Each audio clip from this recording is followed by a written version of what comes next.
Hey yo, never get caught holding the grams. Never take a bitch word over your mans. Stay close to him, never let him know where you live. Never let him get familiar with your dough or your kids. Put the toast to him, always stay quiet and humble. Don't be scared to take it to the knife or the gun in the rumble. I can show you how to get your neck broke. Stretch coke in the middle of the ocean on a mean duplex boat. Look here, there is no competitor. Z9 with the spaceship doors that open up regular. Get it on with the hard plastic. My 16s have niggas feeling like they tripping off acid. Then ain't no nigga gonna tell me I can't go get money over there. I don't care.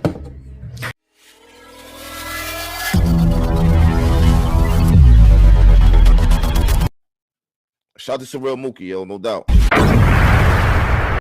What's good, y'all? Surreal, keeping it real, giving that battle rap media news and comedy. If y'all can't hit the like, share, and subscribe, let's get right to it. So, Battle of the Bay finally went down. I want to give y'all my full coverage of this whole event.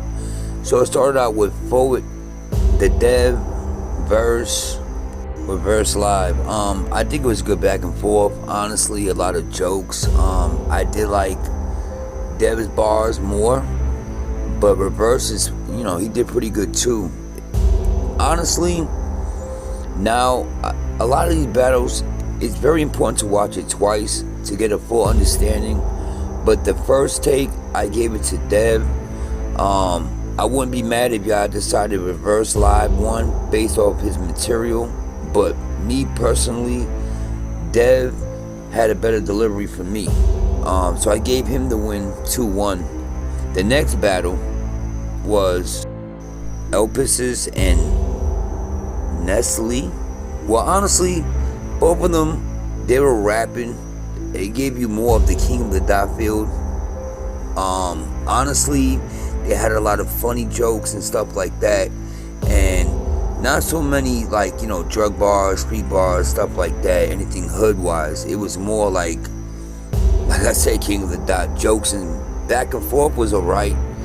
I just didn't get that, you know what I'm saying, that URL/RBE where they're trying to, you know, tear their heads off, literally, with bars and rapping.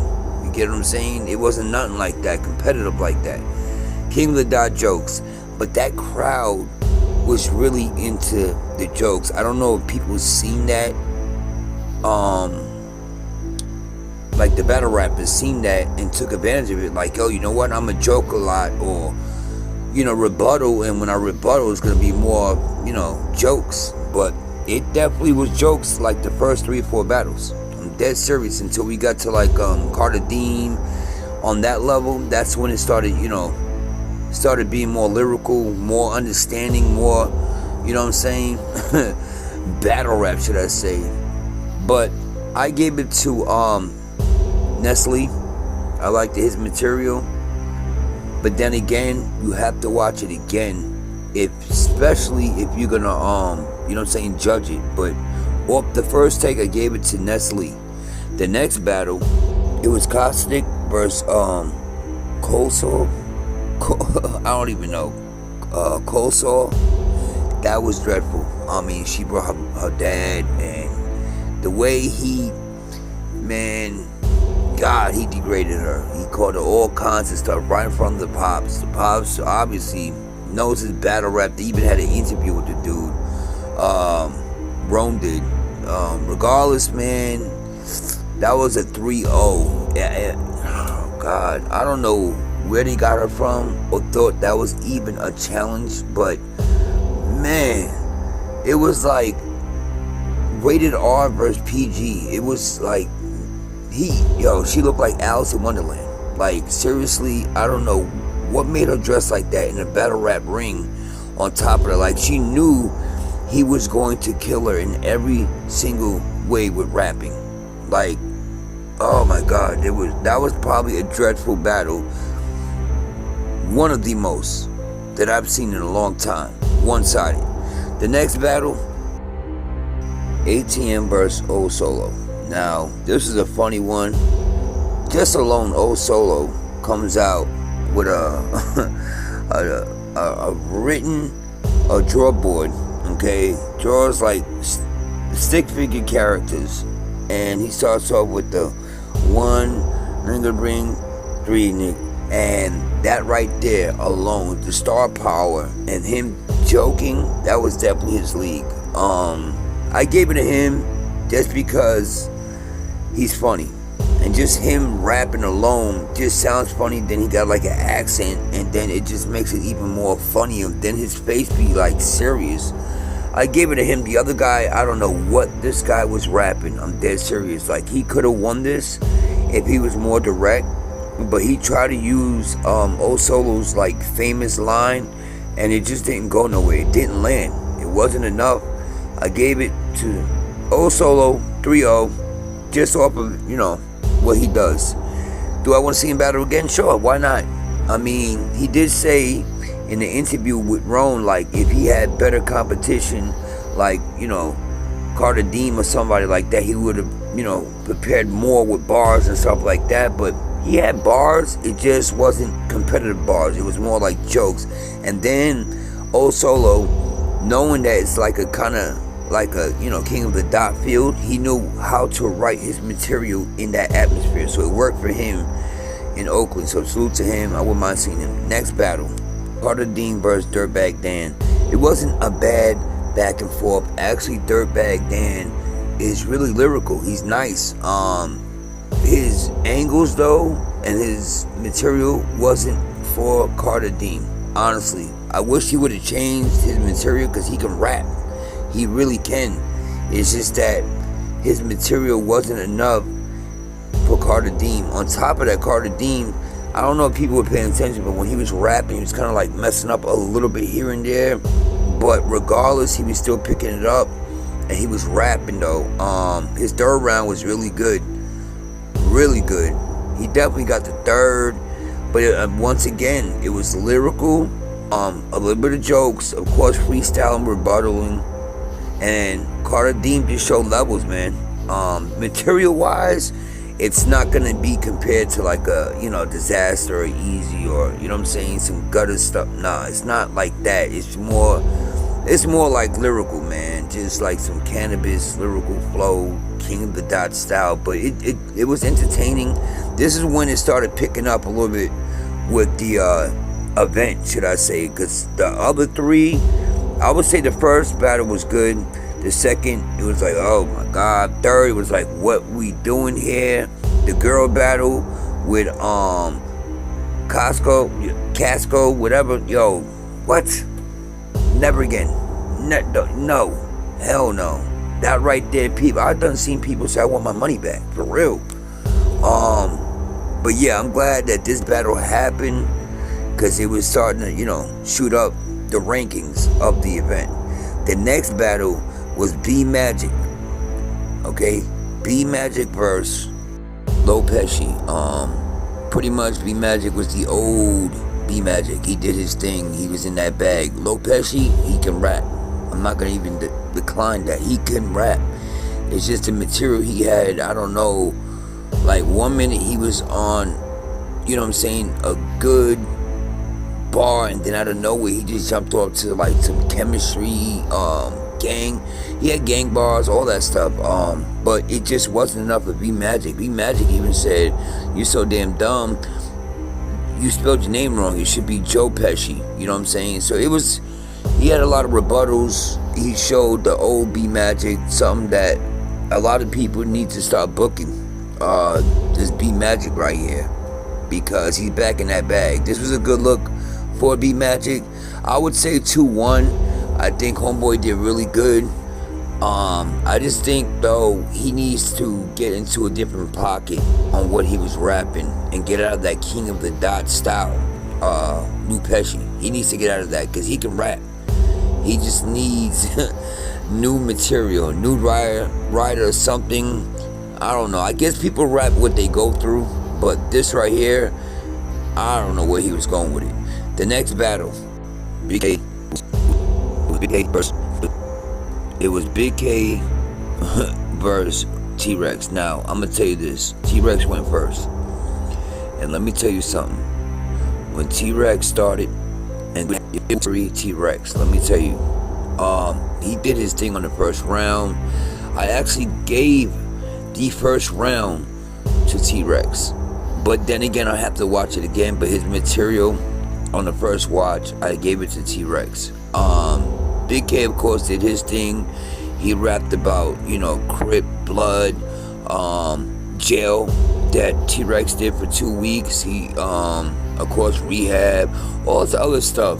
But his main thing that he spoke on was bars that T-Rex spoke about with females, and that he's a predator. Like, pretty much, if Rum Nitty is an alien, then T-Rex is a predator. And I mean, this is Big K, man. You never know what he's gonna spit and say. I think his second round was okay. It was really based off the third, so I think his second round was the best. I could be wrong, I have to watch it again. So I think it was 1-1 going into the third. So based off the third round would determine the winner, but they both did their thing. Very intense battle, good back and forth. Of course, T-Rex doing his OG legendary stuff, like talking a little bit of junk while motherfuckers are rapping. But that's T-Rex. Regardless, good battle. I would watch it again to determine the winner. So fair. What I did was I posted on Instagram and Twitter, and I put 2-1 debatable. I'm not gonna pick a winner off that, because regardless, they both came with 3 rounds with their own angles, material, and with truth. You know what I'm saying? Just like T-Rex came out and said, you know what I'm saying, you did no jail time, Big K. You only had probation. So what did you do jail time? And of course, Big K smiled, turned around, kept it moving. But if y'all pay attention, okay, Big K got charges a while ago, but he did no time. No time. All he got was 5 years probation, so he never did no jail time. I don't think Big K ever said he went to jail over it, but then again, if he did, that's a different story. He definitely let it be, known, because T-Rex took out his phone and showed, like, the actual, you know what I'm saying, case that he got probation for 5 years. The next and final battle, y'all already know, was Eazy vs. Disaster. Now, I already know people are gonna ask my opinion. Do I feel like Eazy lost? Now I'm gonna keep it real. The first round, Disaster starts out, right? And he's rapping about the Papoose stuff. Now, the way he delivered it was okay.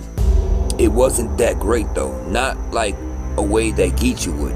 But a couple of his beginning bars was that, and he spoke on basically Eazy hiding. You know what I'm saying? That's what I got out of that. Besides talking trash to him, that's what Disaster does, freestyling and talking junk. Now, Eazy, his round, you know what I'm saying, he's spitting some stuff on the first round too to Disaster. Down to New York. He says a bar with 9/11, saying that, last time Disaster even seen NY was before the 9/11 incident. So, he has some mad bars and stuff like that. Now the second round, Disaster starts it off where he's like, he said something where, what rhymes with this? And it was basically Papoose. When he took off his jacket, it was an actual t-shirt of Papoose. Okay, and of course Eazy gonna laugh. Also, I forgot to say too, on the first round, Disaster came out and said, that stuff that happened and the room and all that.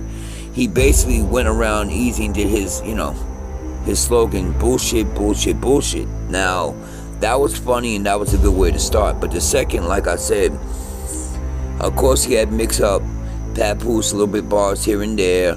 I think URL bars with his contract. Beasley, pretty much, like basically Beasley still owning him. Then of course he had like how Beasley and Twerk smashed Hurricane Dude, that to the point where she had to change certain, I don't know her face, I forgot what it was. Like I said, this was mind you, it's like 1 o'clock in the morning. So he had some bars there, but Eazy's second and his response, I believe it was good too. on the second, but he was talking to his soul. But then Eazy speaks about, you know, drugs, and his best clients is white people, so the atmosphere that he's around, it just fits perfect for him. He of course, more map bars and stuff like that.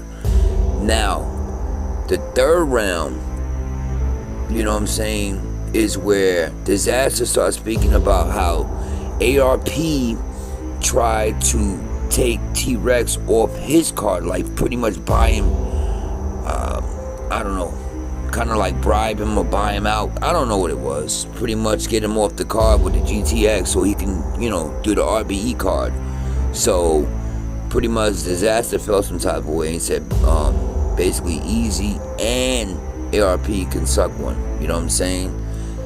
Disaster don't hold no punches. And then he came out with like some old contract paper where he ripped it, but somebody else jumped out right behind him. I know he's a battle rapper, I forgot his name, but he jumped right out and said, nah, I'm lying, I got another copy of it. So it was a funny prop, but he was exposing some stuff on that third.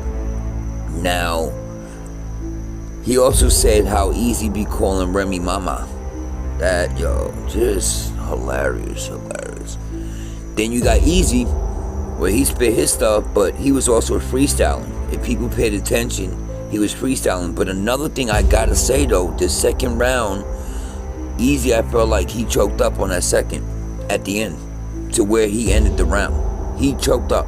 Yes, the hell he did. If he declines that, that's crazy. I don't want to hear it. It was a 2-minute. He was actually talking to Disaster, talking to him about, like, you know what I'm saying, drugs, doing, you know what I'm saying, needles in the arm, all this other stuff, to where it was pretty much hitting his soul.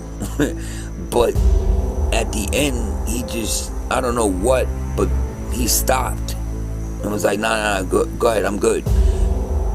I think he choked at the ending of the second. So it's out of the first and third for me, if y'all want to go by that rule, where if you choke for a couple of seconds, you know what I'm saying, you lose or you hiccup on words or whatever, you pretty much lost that round. If y'all go by that rule, then Eazy lost the second. Even though his second was crafted very well, he lost that second. It's out of the first and third. So if Disaster weren't any of those, then Eazy lost. But this is Surreal, keeping it real, give you my personal opinion about the whole event. And I'm out, man. Y'all be safe. Keep your eyes out in these battle rap streets, because something always goes down. And I'm out. One.